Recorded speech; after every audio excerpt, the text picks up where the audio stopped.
శివ శివ శంకర భక్తవ శంకర శంభో హర హర నమో నమో శివ శివ శంకర భక్తవ శంకర శంభో హర హర నమో నమో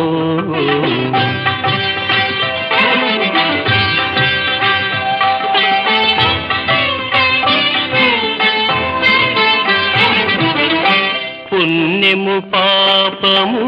ఎరుగని నేను పూజలు సేవలు తెలియని నేను పుణ్యము పాపము ఎరుగని నేను పూజలు సేవలు తెలియని నేను ఏ పూలు తేవాలి నీ పూజకు ఏ పూలు తేవాలి